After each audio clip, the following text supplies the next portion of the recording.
The primary goal isn't exploiting native labor, it's the land itself. And to get the land, the indigenous population must be eliminated, not just exploited or pushed aside, but actively removed, erased, and replaced by settlers. As Dunbar-Ortiz puts it so starkly, land is life, or at least, land is necessary for life. Therefore, settler colonialism is inherently genocidal in its logic. The official origin story of the United States tries desperately to hide this uncomfortable truth. It paints the Founding Fathers as heroic rebels standing up to an oppressive empire. But Dunbar-Ortiz argues that the American Revolution was, in large part, a rebellion by settlers who wanted freedom from British restrictions on their ability to seize indigenous land. The Royal Proclamation of 1763, issued by the British Crown, had forbidden settlement west of the Appalachian Mountains, designating it as Indian Territory. This absolutely infuriated land speculators like George Washington and countless settlers who saw the entire continent as their God-given inheritance. The war for independence, viewed through this lens, was really a war to secure the freedom to expand westward without limits. The new nation needed military force to achieve this expansion, but it didn't rely solely on a professional standing army. It perfected a brutal form of warfare that military historian John Grenier calls the first way of war. This wasn't about conventional battles between uniformed armies meeting on open fields. This was irregular warfare, counterinsurgency tactics, waged by settler militias often called rangers. Their methods were horrifyingly consistent. They deliberately targeted civilians. They didn't just fight warriors in combat. They destroyed entire villages, burned crops and food stores to the ground, and killed women, children, and elderly people. The goal wasn't simply to defeat an enemy. It was to extirpate them, to utterly destroy a people's ability to exist on their land. This is where the nightmare practice of scalp hunting became a widespread, privatized industry. Colonial governments offered cash bounties for indigenous scalps, turning murder into a profitable business for ordinary settlers. The mutilated, bloody remains they left behind gave birth to a new, chilling term, redskins. This extreme systematic violence, Dunbar-Ortiz argues, wasn't just a byproduct of existing racism. It was actually the engine that created a fierce, race-based hatred. By making the killing of indigenous men, women, and children a defining element of settler identity, generations of white Americans forged a shared bond through collective violence. The founding of the United States didn't end this way of war, it nationalized it, gave it official sanction. The Second Amendment to the Constitution, which guarantees the right of the people to keep and bear arms, wasn't just about individual self-defense or hunting deer. It enshrined the power of these settler militias, which were explicitly seen as necessary for the, quote, security of a free state, meaning a state built on the constant, violent expansion into indigenous territories. No historical figure embodies this reality more than Andrew Jackson.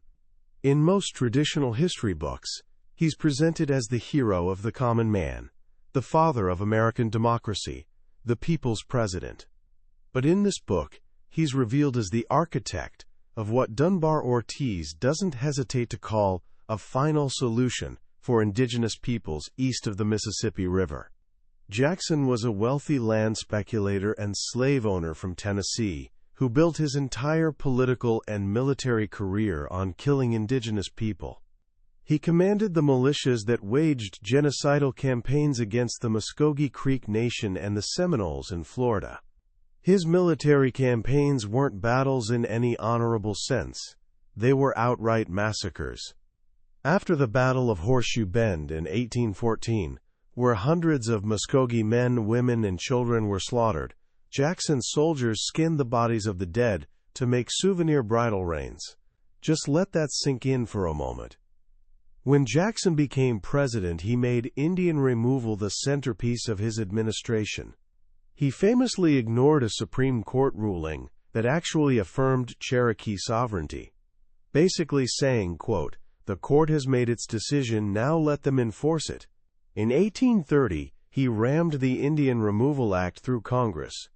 This act authorized the forced expulsion of the Cherokee, Choctaw, Chickasaw, Muskogee, and Seminole nations from their ancestral farmlands in the southeast to a designated Indian territory in what's now Oklahoma. The result was the Trail of Tears, one of the darkest chapters in American history. Tens of thousands of people were rounded up at gunpoint by the U.S. Army, torn from their homes, and forced to march 1,000 brutal miles during the dead of winter. They had no adequate food, no shelter, no warm clothing. Nearly half of the Cherokee people died on that journey. It was ethnic cleansing, plain and simple, designed to clear the South for the expansion of the Cotton Kingdom and the institution of slavery. And it wasn't just these 5 southern nations. Nearly every indigenous people east of the Mississippi was forcibly removed during this horrific period. While all this was happening, a powerful national mythology was being crafted to justify the horror. Writers like James Fenimore Cooper, in his wildly popular novel The Last of the Mohicans, created a seductive fantasy. In his story, the noble savage gracefully accepts his fate, recognizes that his time is over, and willingly hands the continent over to the heroic, nature-loving white frontiersman, Natty Bumppo, also known as Hawkeye.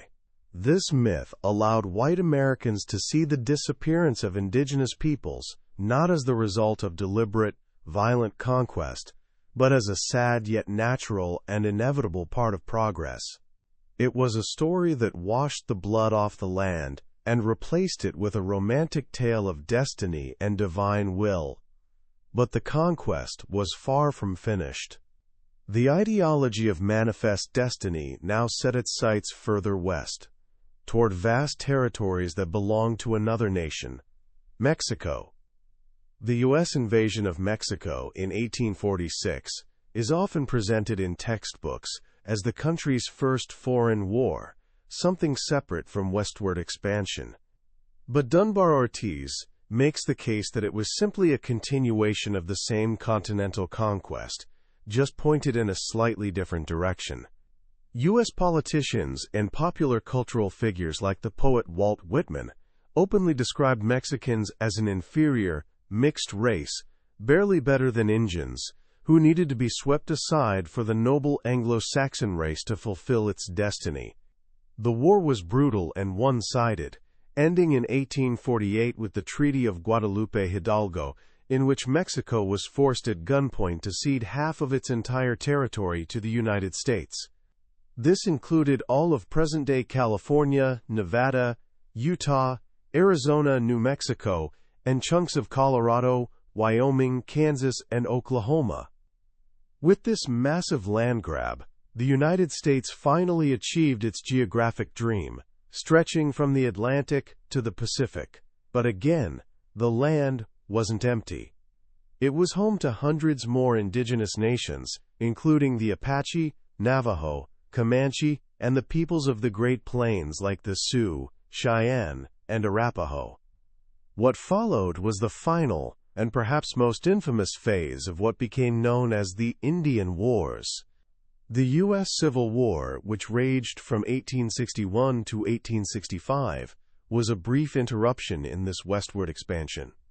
In fact, while the North and South were tearing each other apart in the East, the Union government was actively encouraging the settlement of the West. In 1862, right in the middle of the war, President Lincoln signed the Homestead Act, which gave away millions of acres of indigenous land to white settlers, essentially for free.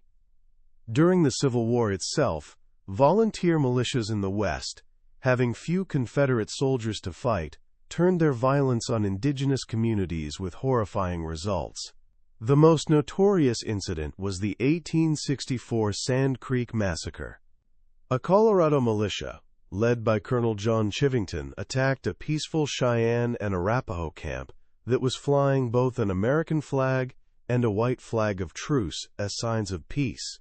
They slaughtered over 150 people, mostly women, children, and elderly individuals. Afterward, the soldiers mutilated the bodies, taking gruesome trophies like scalps and body parts, which they displayed back in Denver to cheering crowds in saloons and theaters. After the Civil War ended, the U.S. Army, now a battle-hardened, technologically advanced fighting force, turned its full, undivided attention to the West.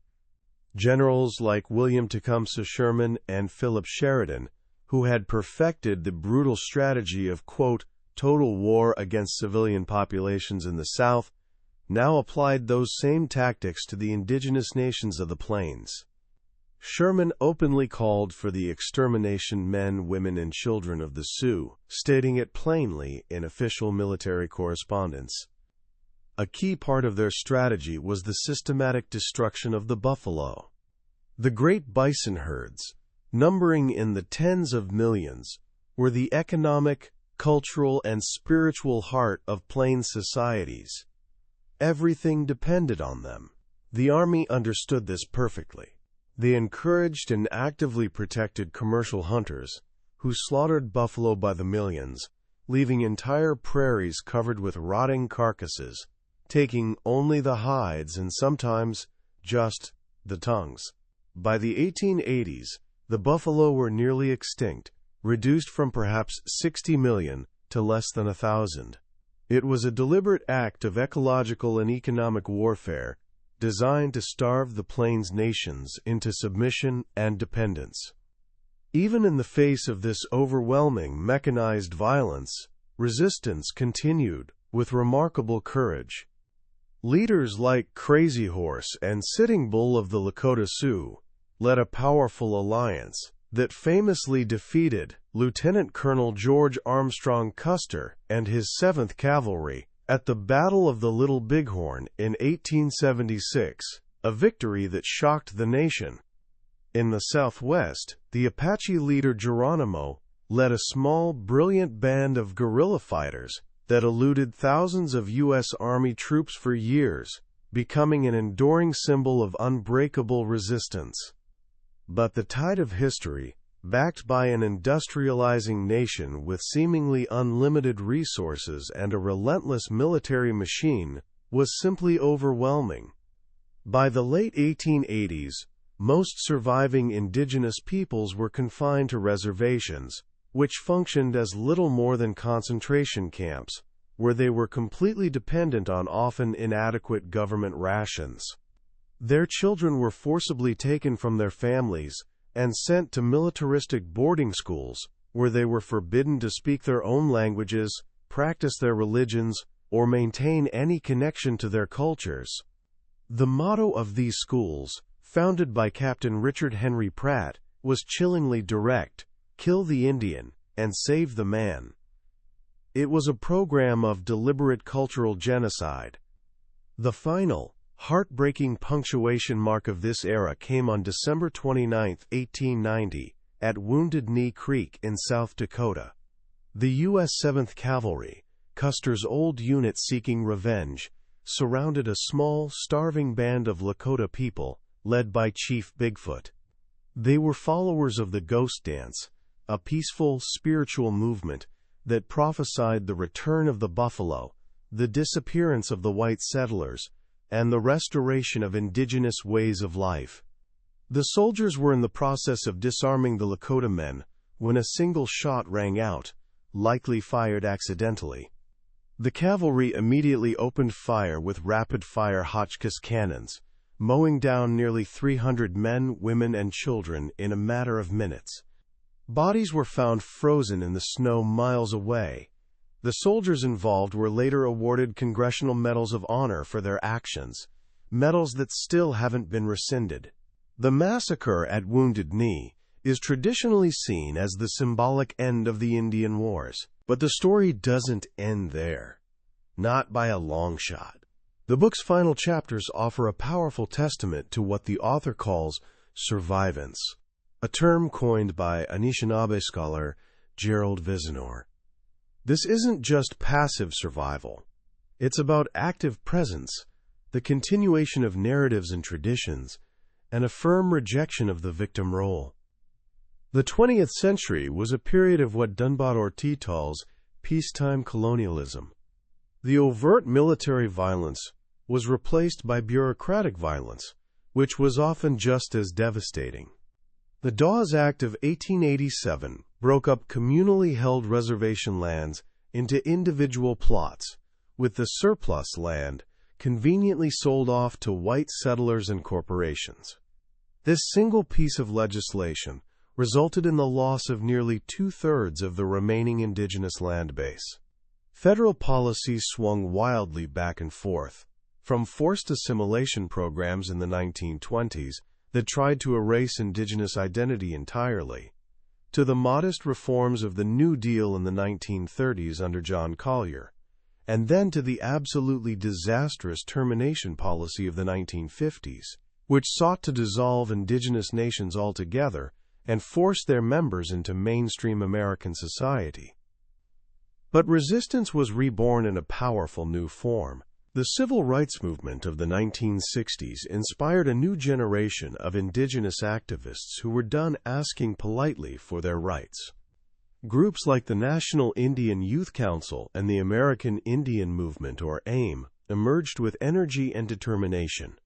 They organized fish-ins to defend treaty rights in Washington state, directly confronting authorities.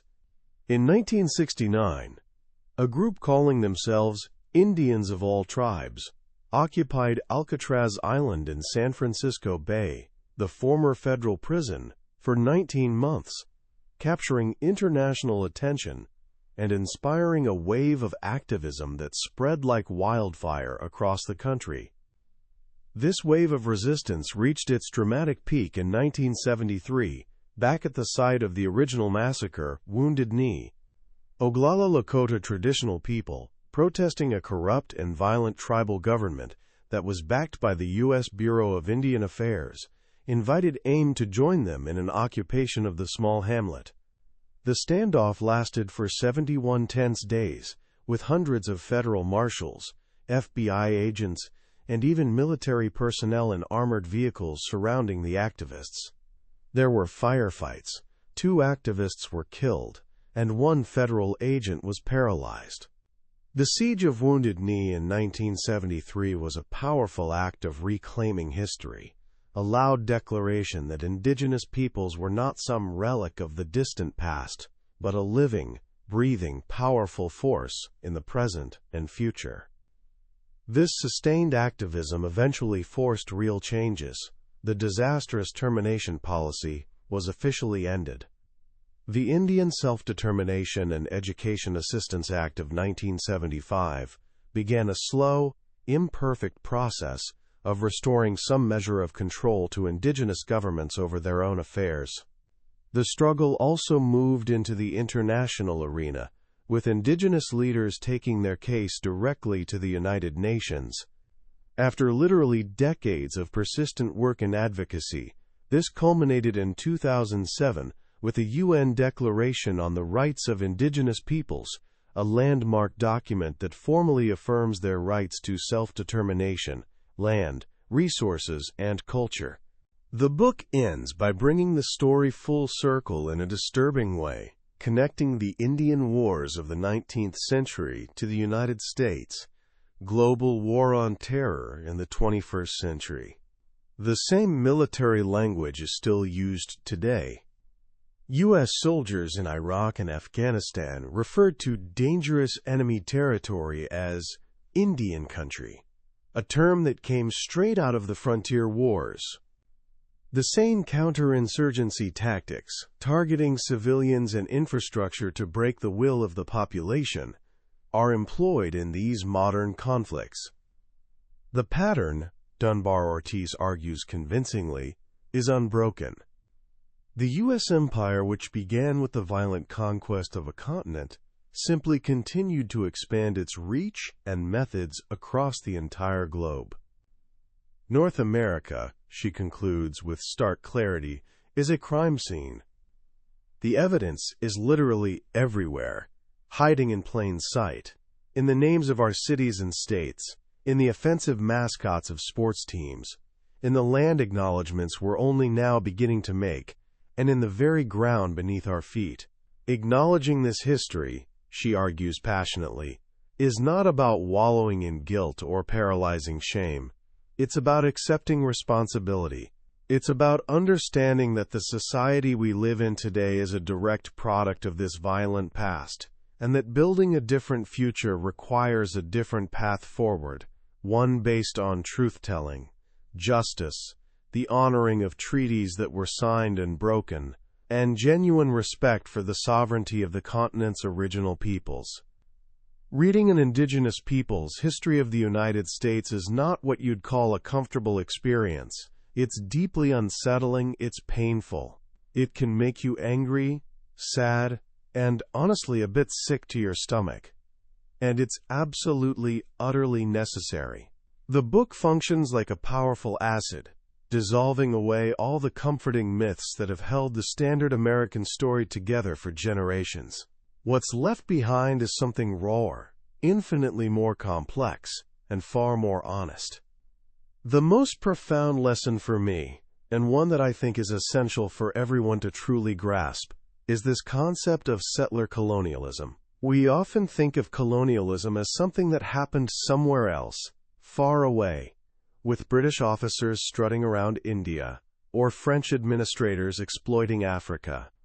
But Dunbar-Ortiz makes it crystal clear and impossible to ignore that the United States is, at its very foundation, and remains to this day, a colonial project. And it's a very specific, particularly brutal kind of colonial project, one that required the near-total elimination of the native population to succeed. Understanding this fundamentally changes everything. It completely reframes the celebrated westward expansion, not as a heroic story of brave pioneers taming a wild frontier, but as what it actually was, a century-long military invasion of occupied territory. It recasts so-called national heroes, like Andrew Jackson and Theodore Roosevelt, not as admirable leaders, but as deliberate architects of ethnic cleansing and genocide. It forces us to see that the foundations of this country rest not just on the lofty, beautiful ideals of liberty and democracy that we celebrate, but also on the brutal, bloody realities of systematic land theft and genocide. What makes this book so incredibly powerful, though, is that it also refuses to cast Indigenous peoples as simple, passive victims of history.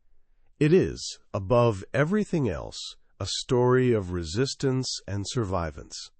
From the very beginning, indigenous nations fought back with incredible intelligence, strategic brilliance, raw courage, and astonishing resilience. They formed complex alliances across tribal lines, waged sophisticated guerrilla campaigns that frustrated vastly larger armies, and used diplomacy and legal challenges with skill. When military resistance became impossible against overwhelming force and technology, they fought to preserve their cultures, their languages, and their spiritual traditions through movements like the Ghost Dance and later the Sundance Revival. And in the modern era, they have continued the fight for their rights in federal courts, in the halls of Congress, on the streets in protest, and on the world stage at the United Nations. This is emphatically not a story of a vanished people fading into the sunset. It is the ongoing story of living nations that have refused against all odds to disappear. So what do we actually do with this difficult, uncomfortable knowledge? How do we apply it to our everyday lives? It can feel absolutely overwhelming, like the problems are too big and too old to ever address. But the first step is actually quite simple. We must start to tell the truth, both to ourselves and to others. First, we can begin to acknowledge the land we're actually on.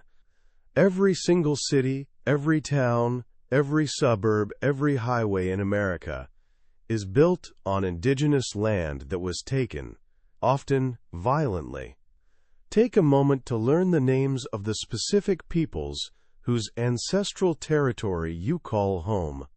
Websites like native-land.ca can help you with this.